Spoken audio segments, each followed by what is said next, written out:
Welcome to another deep dive today. We're going to be exploring a fascinating chapter from a physics textbook, Hmm. specifically Chapter 9. It's titled Ray Optics and Optical Instruments, straight from India's Class 12 physics curriculum.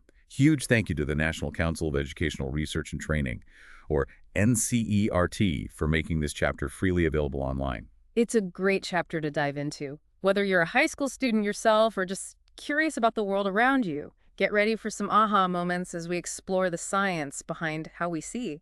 Okay, let's unpack this. We all know light allows us to see, but have you ever stopped to think about just how fast it travels? It's mind-blowingly fast. Light travels at nearly 300 million meters per second.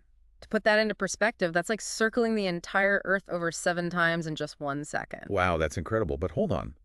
I remember learning that light is a wave. Don't waves usually spread out in all directions? How can we talk about light traveling in straight lines? That's a great question.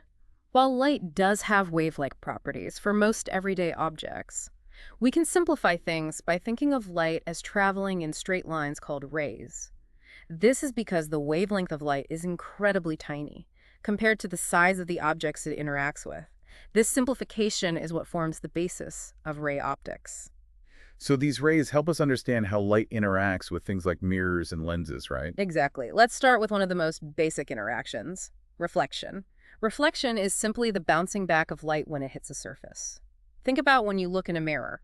You see your reflection because light is bouncing off the mirror and into your eyes. Okay, that makes sense. But there must be some rules that govern how light reflects, right? It's not just bouncing around randomly. You're absolutely right. There are laws of reflection that describe this behavior very precisely. The first law states that the angle at which the light hits the surface, which we call the angle of incidence, is always equal to the angle at which it bounces off, called the angle of reflection. So if a light ray hits a mirror at a 30-degree angle, it will bounce off at a 30-degree angle as well. Precisely.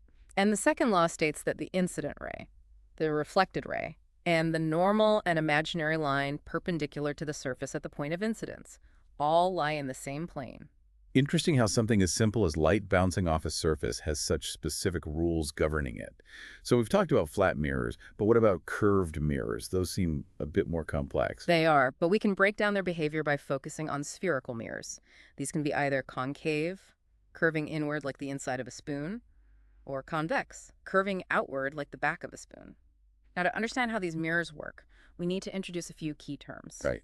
I'm ready for some new vocabulary. First, we have the pole, which is the geometric center of the mirror. Then there's the principal axis, an imaginary line passing through the pole and the center of curvature. The center of curvature is, well, the center of the sphere that the mirror is a part of. And finally, we have the focal point.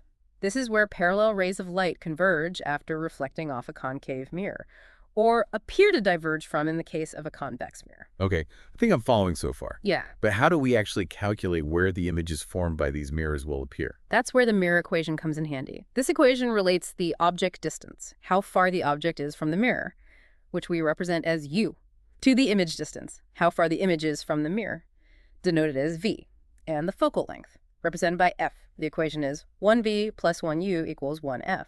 So if we know the focal length of the mirror and the distance of the object, we can use this equation to calculate where the image will be formed. Exactly. And there's another important equation, the magnification formula. This tells us how much larger or smaller the image is compared to the object.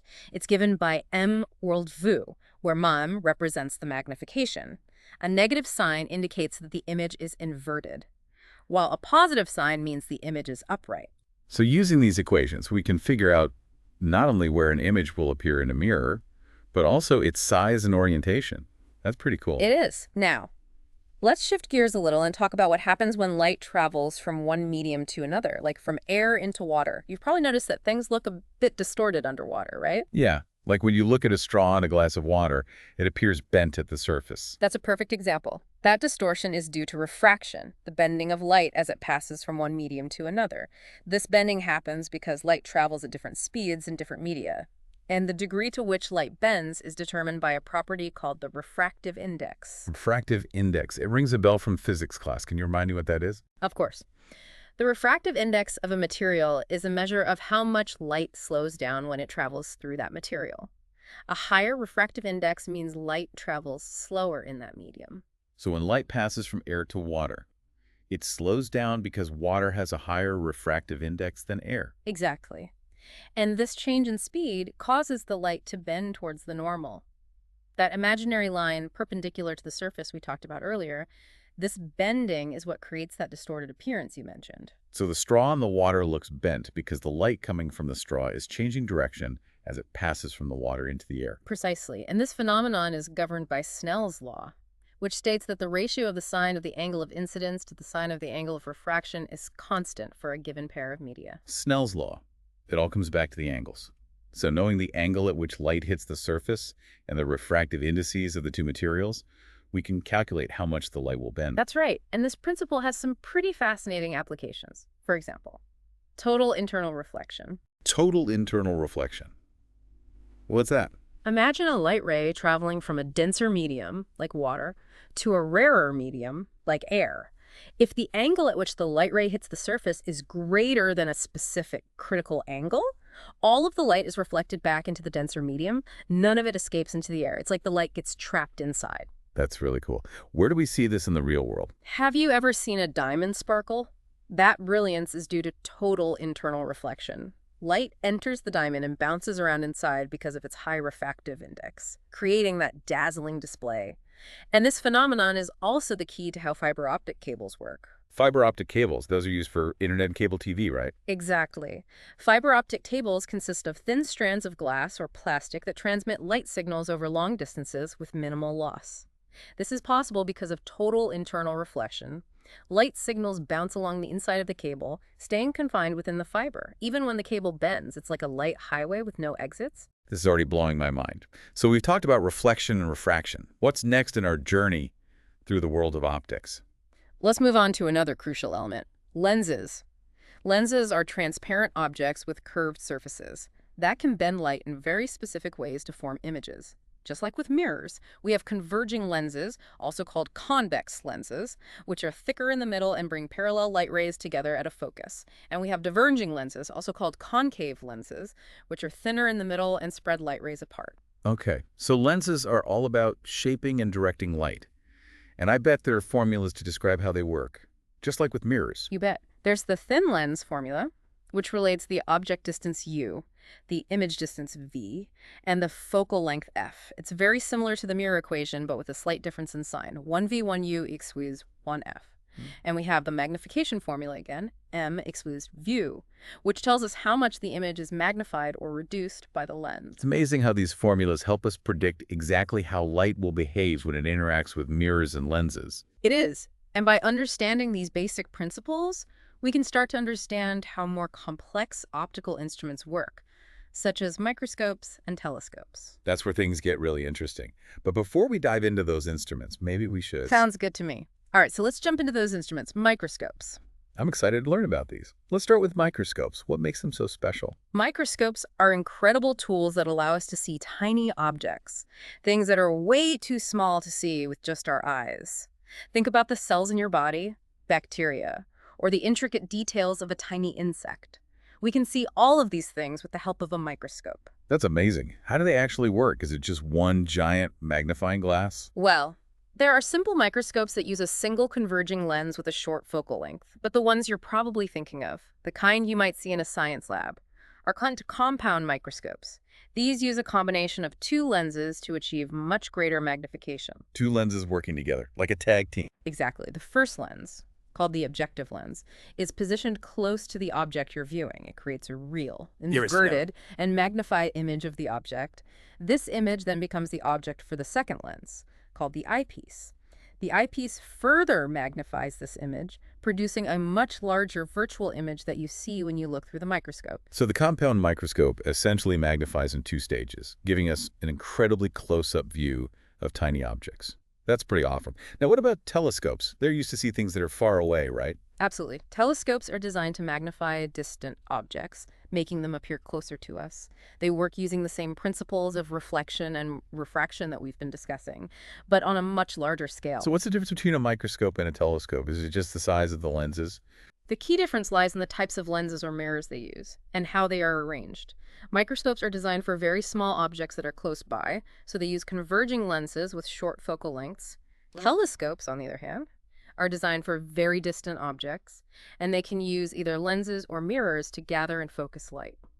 I've heard of refracting telescopes and reflecting telescopes. What's the difference between the two? Refracting telescopes use a combination of converging lenses to magnify distant objects. The objective lens, which is the large lens at the front of the telescope, gathers and focuses light from the distant object, creating a real, inverted image. This image is then magnified further by the eyepiece lens, allowing you to see a larger and brighter image of the distant object. Okay, that makes sense. So what about reflecting telescopes? How do they use mirrors? Reflecting telescopes use a large curved mirror as their primary light-gathering element. This mirror, often called the primary mirror, reflects and focuses incoming light onto a secondary mirror. This secondary mirror then directs the light to the eyepiece, where it is magnified for viewing. So instead of bending light with lenses, reflecting telescopes use mirrors to bounce light around and create the magnified image. That's right. Both types of telescopes have their own advantages and disadvantages. Reflecting telescopes can be built much larger than refracting telescopes, allowing them to gather more light and see fainter objects. They are also generally less expensive to build. Refracting telescopes, while limited in size, can provide sharper images for certain types of observations. It sounds like there's a lot to consider when choosing the right telescope.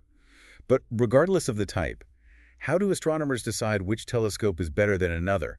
What factors make a telescope more powerful? Two crucial factors are light-gathering power and resolving power. Light-gathering power is all about how much light a telescope can collect. This is directly related to the size of the objective lens or mirror. The bigger the lens or mirror, the more light the telescope can gather. This is important because the more light you gather, the fainter and more distant objects you can see. So it's like having a bigger bucket to catch more rain during a downpour. Exactly. Now, resolving power refers to a telescope's ability to distinguish between two closely spaced objects. A telescope with good resolving power can show fine details in distant objects, like separating two stars that appear very close together in the sky. I see. So resolving power is all about clarity and detail. Precisely. And just like with light-gathering power, resolving power also depends on the size of the objective lens or mirror. The larger the diameter, the better the resolving power. That's why astronomers are always pushing for bigger and bigger telescopes. They want to see more, and they want to see it in greater detail. This whole deep dive is giving me a new appreciation for how much physics is involved in our everyday lives, from the way we see to the tools we use to explore the world around us. It's all connected. And speaking of connections, we haven't discussed prisms yet. They might seem simple compared to microscopes and telescopes, but they play a crucial role in understanding light and its properties. I'm all ears. What are prisms? And what makes them so important? Okay, prisms. I remember seeing those in science class.